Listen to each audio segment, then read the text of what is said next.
Actually KTR గారికి ED నుంచి నోటీసులొచ్చాయి. అయితే ప్రెజెంట్ అయితే అరెస్ట్ చేసేదేం లేదు. ఒక 10 రోజుల వరకు అరెస్ట్ అయితే లేదు గానీ, ఎప్పుడు పిలిస్తే అప్పుడు విచారణకు రావాలి అని అంటున్నారు. ఇది ఓ పక్కనైతే ఇంకో వాదనలు కూడా మనకు వినిపిస్తున్నాయి. ఏంటి అంటే, ఒకవేళ కేటీఆర్ గారిని అరెస్ట్ చేస్తే గనక, కవిత గారికి ఎలా అయితే ఆహ్, అరెస్ట్ చేసినందుకు కొద్దిగా సానుభూతి అనేది ఎలా అయితే వచ్చిందో, కేటీఆర్ గారిని కూడా అరెస్ట్ చేయడం వల్ల పార్టీ పరంగా కూడా, ఆయన పరంగా కూడా, పర్సనల్‌గా కూడా సానుభూతి వచ్చే ఇప్పుడు అవకాశాలు ఉందని అంటున్నారు. అసలు సానుభూతి వస్తుందా రాదా అని తర్వాత విషయాలు. హ్మ్. అసలు ఈ అరెస్ట్ అనేది పిల్ల చేష్టలు. హ్మ్. పిల్లతనపు చేష్టలు. హ్మ్. స్కూల్లో గనక ఒక అల్లరికి బాగా స్కూల్లో ఏంటంటే బాగా అల్లరి చేసి పిల్లాడిని క్లాస్ టీచర్ అని పెడతారు. హ్మ్. స్కూల్ క్లాస్ అవును. ఆడు క్లాస్ టీచర్ ఏం చేస్తాడు వాడు వెళ్ళగానే వాడికి ఇష్టం లేని వాళ్ళందరూ బెంచ్ మీద ఎక్కి నుంచోబెట్టిస్తాడు. అట్లా పిల్లతనపు చేష్టలుగా ఉన్నది అంతే. ఇప్పుడు తన అధికారంలో వచ్చాడు గనక వీళ్ళని అరెస్ట్ చేస్తాను వాళ్ళని ఏంటి అరెస్టు? అది హ్మ్. ఏమిటి? ఆ ఈ కార్ రేస్ అనేది ఒక ప్రెస్టీజియస్ ఇష్యూ అది. హ్మ్. ఒక రాష్ట్రానికి ఘనతని ప ప పరపతిని పెంచేది. ఇలా గూడా ఈ రేసులతోటే ఒక దేశమే గుర్తింపు పొందింది. రాష్ట్రం కాదు, ఒక దేశమే గుర్తింపు పెట్టింది ఇలా రేస్ మేము కండక్ట్ చేసి. అలా ఒక గుర్తింపు, ఒక ప్రెస్టీజ్, ఒక ఎందుకు నడుపుతారు అయన్నీ? ఎందుకు ఇన్వైట్ చేస్తారు ఆటిల్ని? ఒక స్టేటస్సు బ్రాండ్ తీసుకురావడం కోసం. అది ఒక బ్రాండు వాళ్ళు అడుగుతారు. అడిగారు డబ్బులు కండక్ట్ చేయమని అడిగినప్పుడు డబ్బులు అడుగుతారు. అడిగి ఇస్తారు. గవర్నమెంట్ ఇచ్చి నడిపించుకోవడం ప్రెస్టేజ్ కోసం అని. ఆ తర్వాత డబ్బులు ఎట్లా రీ రీ రీఇన్వెస్ట్ జరుగుద్దో తర్వాత విషయాలు. ఈయనేమి తినలేదు కదా దాంట్లో. ఈయనేమైనా కమిషన్ తిన్నాడా? లేదు కదా! అదేమో లేదు కదా! వాళ్ళకి ఇచ్చాడట.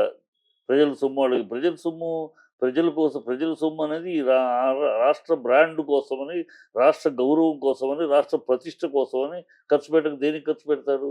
మీకు మళ్ళీ అధిష్టానానికి పంపించడానికి సూట్ కేసులు రెడీ చేసుకుంటాం కాదుగా చేసింది. మీరు చేస్తున్న పనుల్లో ఇప్పుడంటే అధిష్టానానికి సూట్ కేసులు పంపించడానికి హైడ్రా అని పెట్టి, బిల్డర్స్‌ని భయపెట్టి పెట్టి, మూసీ అని పెట్టి కాంట్రాక్టర్ల దగ్గర లైన్‌లు పెట్టి, ఆహ్, మీరు చేసే పనులయి. రైతులు బేడీలేయటం. ఆ! ఈ చిల్లర పనులు. ఈ పనుల్లో ఏంటంటే అరెస్ట్ చేసి ఏంటి? ఏం చేయమనుకుంటున్నారు? కోర్టులు అసెంబ్లీలో డిస్కషన్ అంటే డిస్కషన్ చేయరు. ఆ! ఈ పిల్లతనం గాను, పిల్ల చేష్టలు గాను ఒక హుందాగా ఒక అధికారం ఇచ్చారు ప్రజలు. మనం రాజకీయాల్లో ఉన్నాం. రాష్ట్రానికి అధిపతిగా ఉన్నాం. దాన్ని ఒక హుందాగా, ఒక ఘనంగా, నిండుగా, గౌరవంగా, సంస్కారవంతంగా స పాలిద్దామని లేకుండా ఈ ఏమిటి ఈ చిల్లర వేషాలు? చిల్లర వేషాలు తప్పితే ఇదేమంటారు దీన్ని? పిల్లకాయ చేష్టలును, ఒక విజ్ఞత లేని, ఒక వివేకం లేని, ఒక సంస్కారం లేని కార్యక్రమాలుగా ఉన్నాయి అంతే. హ్మ్.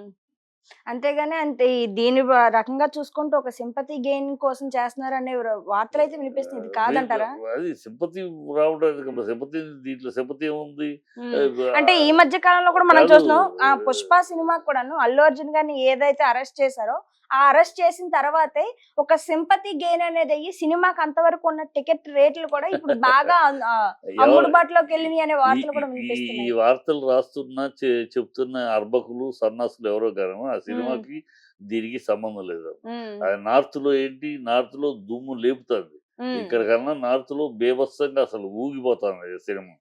నార్త్‌లో 'అర్జున్' సెంటిమెంట్ ఇయన్నీ పిచ్చి మాటలు ఏవో వాడుతూ ఉంటారులే గానీ, అర్థం పర్థం లేని మాటలు. అక్కడ సింపతి అనేది వీళ్ళకి సింపతి రావటం కాదు. సింపతి హ్మ్. ఎంతొస్తది అని లెక్క కాదు. రేవంత్ రెడ్డి పరువు ఎంత పోద్దని లెక్క. ఓకే. ఈ అరెస్ట్ రేవంత్ రెడ్డి పరువు మంట కలిసిపోద్ది. గంగపాలవుద్ది. ఆళ్ళని హుస్సేన్ సాగర్‌లో పడేసినట్టు అవుద్ది వాడి పరువుని. ఆ పరువు తీసేసుకుంటున్నాడు. మర్యాద తీసేసుకుంటున్నాడు. ఈ రాష్ట్రము, రాష్ట్ర ప్రభుత్వము, రాష్ట్ర ముఖ్యమంత్రిగా ప్రజల ముందు చులకన అవుతున్నాడు. అది హ్మ్. తెలుసుకోవాలతను.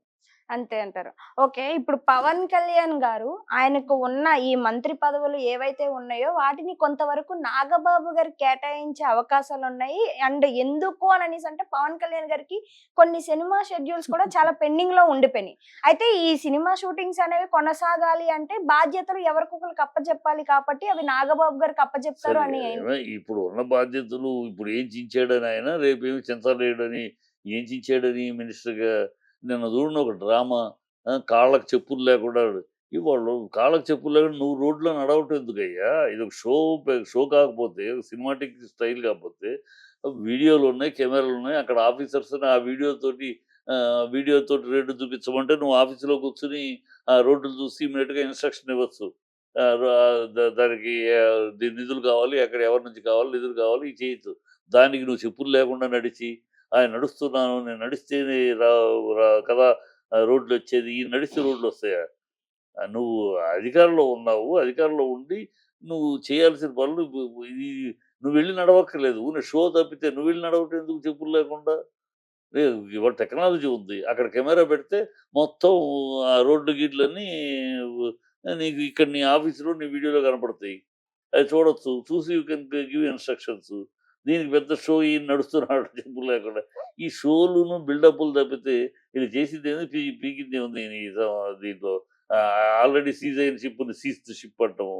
అక్కడే ఉన్న బోయావుల కేశవ్ షిప్ వంక కూడా చూడకపోవడం. బోయావుల కేశవ్ వియ్యంకుడు షిప్ పక్కనే ఉంది. ఆ 30 ఏళ్లుగా ఆయన బియ్యం రవాణా ఆ షిప్ వంక కూడా చూడలేదు. ఇక్కడ ఆల్రెడీ సీజ్ చేసిన షిప్‌ని సీజ్డ్ షిప్ అని. ఇవాళ సెంట్రల్ గవర్నమెంట్ ఏమో షట్ అప్, డోంట్ టాక్ అది దాన్ని సీజ్ చేయడానికి లేదు. ఇట్ హాస్ టు గో అని పంపించేసింది. మరి మీ గవర్నమెంటేగా అక్కడ కూడా. అన్నీ ఇలాంటి చేతకాని పనులు, చెత్త పనులు తప్పితే ఇంకోటేం లేదు. హ్మ్. ఈ చిచ్చిదేంది ఇప్పుడు నాగబాబు వచ్చి చచ్చిపోయేదేందో చూద్దాంలే గానీ, అయ్యో! ఈ కుటుంబ పాలన అంటే నేను అసహ్యం. నేను కుటుంబ పాలన ఎప్పటికి ఒప్పుకోను అంటాడు. ఇప్పుడు ఈ నాగబాబు ఎవరు? హ్మ్. నువ్వు అధికారంలో నలుగురు మంత్రులు మీ జనసేనకిస్తే ఆ! ము ముగ్గురు నీ కులం వాళ్ళు. ఆ! ఆ! ముగ్గురు నీ సామాజిక వర్గం. ఒకళ్ళు బయటోళ్ళు. అంటే ఇప్పుడు నాగబాబు ఎమ్మెల్యే కాదు, ఎమ్మెల్సీ కాదు. అతనికి పదవి ఇవ్వటానికి బదులు 22 మంది గెలిచారే! గెలిచిన వాళ్ళలో ఎవడు లేడా అర్హుడు? నాగబాబు అర్హుడయ్యాడా? ఏమి పాలన ఏమి కుటుంబ పాలన ఇది? మళ్ళీనేమో కుటుంబ పాలనకి నేను అసహ్యం. నేను ఒప్పుకోను.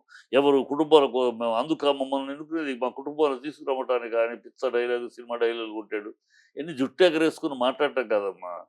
పకడ్బందీగా చేసేది నిజంగా చెప్పింది చేయగలగాలి. చేసేది చెప్పగలగాలి. హ్మ్. నోటికొచ్చిన గాలి మాటలు మాట్లాడటం, తర్వాత షోలు చేయటం కాదు. అలా చూడు నేను నాకు అన్ని షోలే. అక్కడ జే జే జే సీజ్ ద షిప్ ఆల్రెడీ అప్పటికే కలెక్టర్ సీజ్ చేసాడు. దాన్ని సీజ్ ద షిప్ అని కెమెరాలు పెట్టుకుని పక్కన ఒక షో. ఆ! ఇప్పుడేమో కాలినడకన నడుస్తూ, కాళ్ళకి చెప్పులు లేకుండా నడుస్తూ, రోడ్డు బాగాలేదా? రోడ్‌లో నడుస్తున్నాడట. నువ్వెందుకు నడవాలని? పని నువ్వు నడవమని కాదు ప్రజలు నిన్ను గెలిపించింది. నువ్వు ఆ రోడ్లు ఏయించమని. ఆ రోడ్లు అలా ఉన్నాయి నాకెలా తెలుసు? ఎందుకు తెలీదు? ఇంకా నువ్వు ఏ లోకంలో ఉన్నావు? ఇవాళ టెక్నాలజీ ఎంత దూరంలో ఉంది? అక్కడ ఒక కెమెరా పెడితే ఇక్కడ నీ ఆఫీస్‌లో చూస్తే తెలుస్తది. ఆ రోడ్డు ఎట్లా ఉన్నాయి ఏంటని. దానికి నువ్వు వెళ్లి నడవాలా? ఇంకా 20 ఏళ్ల క్రితం ఉన్నాడా? ఇవాళ అప్ టు డేట్ లేడా టెక్నాలజీలో? ఇవాళ టెక్నాలజీ అన్నీ సీఎం చంద్రబాబే కాన్ఫరెన్స్‌లు అన్నీ వీడియో కాన్ఫరెన్స్‌లు చేస్తా ఉంటే, నువ్వు అక్కడ ఆఫీసర్‌ని చూపించండి ఆ రోడ్ అంటే వాళ్ళు చూపిస్తారు కెమెరాలో. నీకిక్కడ ఈ ఆఫీస్‌లో కనపడతా ఉంటది. మార్క్ చేయండి. మొత్తం ఇమ్మీడియేట్‌గా డబ్బు శాంక్షన్ చేయించిన కన్సర్న్ వాళ్ళకి అధికారం ఇచ్చి రోడ్లు ఎయమనాలి. సింపుల్. దానికి ఇంత షో ఎందుకు? దానికి ఒక జుట్టు ఎగరేసుకొని నేను నడిస్తే చంద్రబాబు గారు కాళ్ళు పట్టుకుంటే ఆహ్, ప ప మోడీ గారిని అర్థిస్తే రోడ్లొస్తాయి. ఏమి డైలాగులియి? ఎవడికి తెలీదు? హ్మ్. పిచ్చి డైలాగులు, పిచ్చి డ్రామాలు, పిచ్చి హంగామాలు, బిల్డప్పులు తప్పితే ఏమి లేదు. ఇప్పుడు హ్మ్. ఇప్పుడు ఈయనేదో చించినట్టు ఇప్పుడు ఆయన చించడానికొస్తున్నాడు. అంతా ఎంత గాలి కబుర్లు, గాలి మాటలు.